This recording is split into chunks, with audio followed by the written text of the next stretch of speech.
Après avoir parlé de la question de l'environnement et de l'employabilité comme étant des facteurs qui jouent négativement sur l'estime de soi des populations noires francophones en Ontario, cette semaine, nous allons nous attarder sur un autre élément qui est la langue. Bonjour, je suis Viviane Sinan et je te souhaite la cordiale bienvenue sur la page Connectée au succès où les maîtres mots sont motivation, leadership et succès.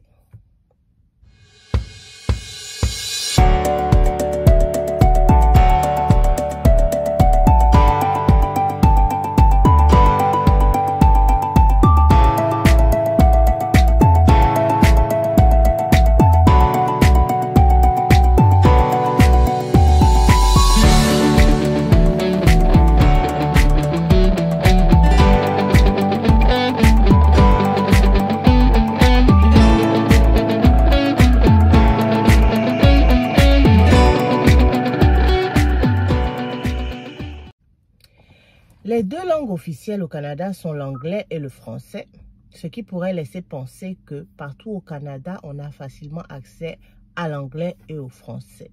Il n'en est rien parce que c'est selon la province ou selon la ville ou la région dans la province, le français est plus ou moins utilisé.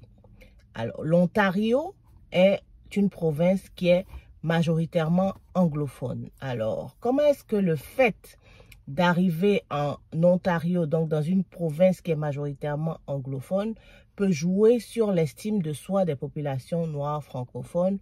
Pour vous expliquer cela, je vais utiliser différents secteurs d'activité où la langue, c'est principalement l'anglais. En général, en Ontario, tous les services sont majoritairement en anglais, principalement en anglais. Parlons de la question de la santé.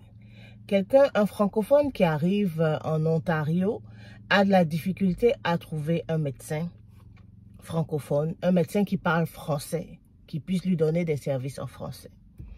Et même quand il trouve un médecin qui parle français, tous les services qu'offre ce médecin-là ne sont pas forcément tout le temps en français. Et également, quand il arrive qu'il y a des urgences et que pour une raison ou pour une autre, on doit se rendre dans un centre de santé, à l'hôpital général ou dans une clinique d'urgence, c'est pas toujours qu'on a accès à des services en français.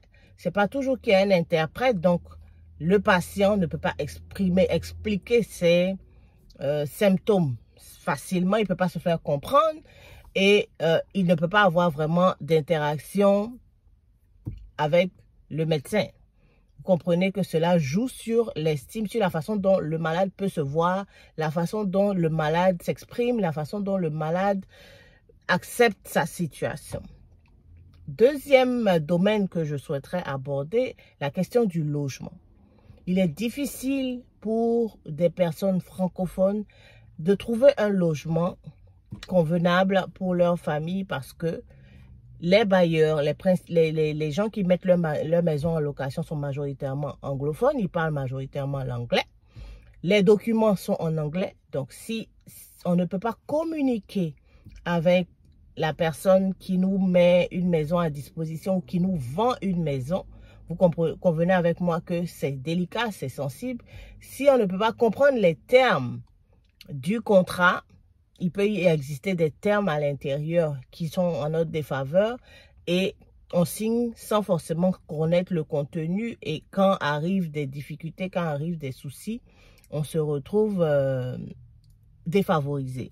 Donc, vous convenez avec moi aussi que l'estime de soi, la façon dont les populations noires se voient est impacté de manière négative. Donc, que ce soit dans le domaine de la santé, dans le domaine du logement, dans le domaine de l'éducation, dans le domaine même du travail, l'anglais est majoritairement la langue qui est utilisée en Ontario. Alors, au niveau de Connecter au succès, qu'est-ce que nous proposons comme approche?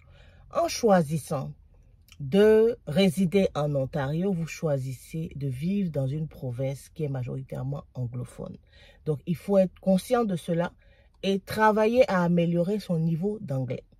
Ça, c'est un élément qui va permettre de faire grandir votre estime de vous-même parce que si vous ajoutez une deuxième langue à la langue française que vous utilisez, ça va vous donner plus d'aisance, ça va vous donner plus de coffre. Donc, il faut apprendre, il faut travailler à améliorer le niveau d'anglais en écoutant des informations en anglais, en communiquant, en échangeant avec des personnes en anglais, en sortant de sa zone parce que du fait de la limitation, du fait de ne pas être capable de s'exprimer en anglais, plusieurs personnes ne sortent pas de chez elles ou se réduisent seulement à juste aller dans des endroits où elles vont parler, juste dire quelques mots. Mais il faut aller au-delà de ça. Deuxième chose que nous proposons, c'est de continuer d'interpeller les gouvernants parce que les deux langues officielles du Canada sont le français et l'anglais. Donc, c'est normal que les personnes francophones aspirent à avoir autant les services en français. Et donc, continuer en s'impliquant, en intégrant les mouvements, les organisations au plan politique, au plan social. Il faut que les francophones soient présents. Et troisième approche, et non des moyennes, c'est un réseau vraiment avec des données fiables, avec des données traçables sur où est-ce qu'on peut trouver tel service en français, quels sont les services qu'on trouve en français et des données qu'on puisse partager pas seulement avec la communauté francophone d'une ville ou d'un quartier, mais qu'on puisse partager ça au niveau général, au niveau global, pour pouvoir aider les uns et les autres à pouvoir se trouver des services en français en attendant que leur niveau d'anglais soit amélioré. Alors, voilà un peu les éléments que je voulais partager avec vous aujourd'hui au niveau de Connecter au succès. Si vous avez aimé cette vidéo, vous pouvez juste mettre un pouce. Si vous avez un commentaire à faire, si vous vous retrouvez dans des points qui ont été décrits dans cette vidéo, si vous résidez au Canada, bien entendu, vous n'hésitez pas à nous contacter. Et nous pourrons vous accompagner, vous aider à améliorer votre estime de vous-même, que ce soit au niveau de l'environnement qui vous affecte ou au niveau de votre emploi ou au niveau de la langue, principalement l'anglais en Ontario. Je vous dis, on reste connecté parce que le meilleur est à venir. À la prochaine.